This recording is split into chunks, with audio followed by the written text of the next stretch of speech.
How exactly is this going to work? So basically, when you open up your Snapchat camera, if you were going to use that to send something to a friend or share what you're doing, you can also now use it to shop.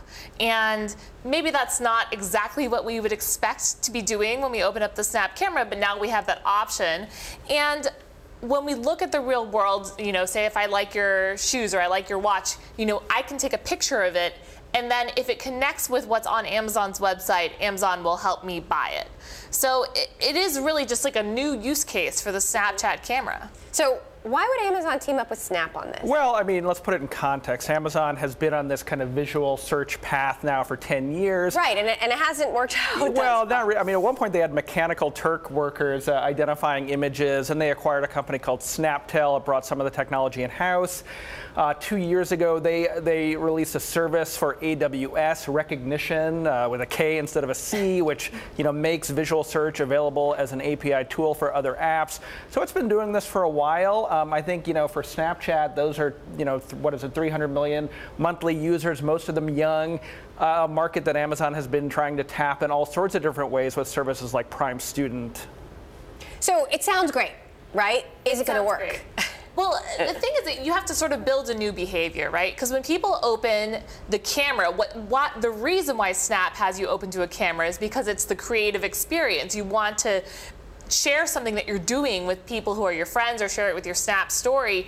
Are people going to use it just to figure out what to buy in the real world? It seems like a marketer's dream. Like you see someone's shoes on the subway and you want them, and you can buy them then. And wouldn't a partnership with handset makers make more sense? Well, actually, they've been doing that. So like some of the visual search tools are available on Samsung phones and Sony phones. Amazon has been introducing these kinds of partnerships. With Snap, I think it's that really devoted, youthful audience for whom Snap is really their portal to everything online.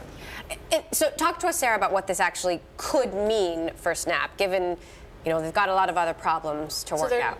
They're not disclosing the financial relationship, but obviously that's why the stock is being helped a little bit by this announcement.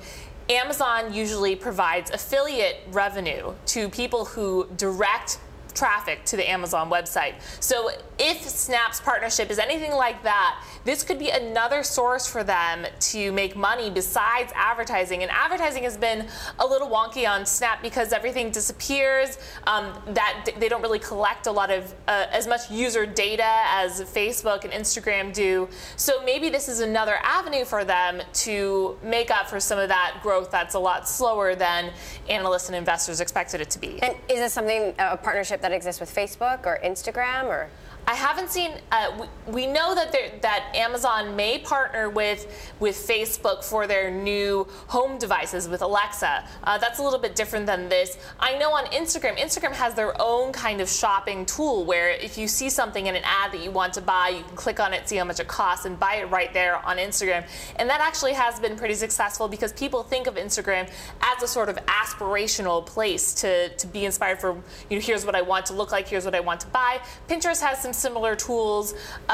This is different though. I mean, we mostly use Snapchat for chatting with our friends, and this is another kind of behavior that they're going to have to train users to become comfortable with. What's the bigger vision for Amazon here, Brad, especially in the context of all the devices that Amazon unveiled last week, some of which do seem a bit experimental?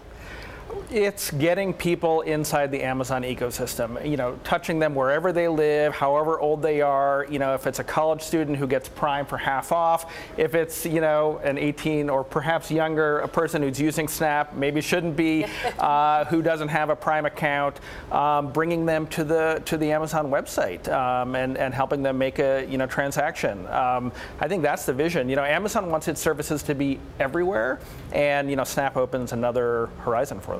We're going to talk a little bit later in the show about some of the privacy issues here. But, is it really all about data? Does this help expand the amount of data that Amazon has on a user, and now it's a Snap user?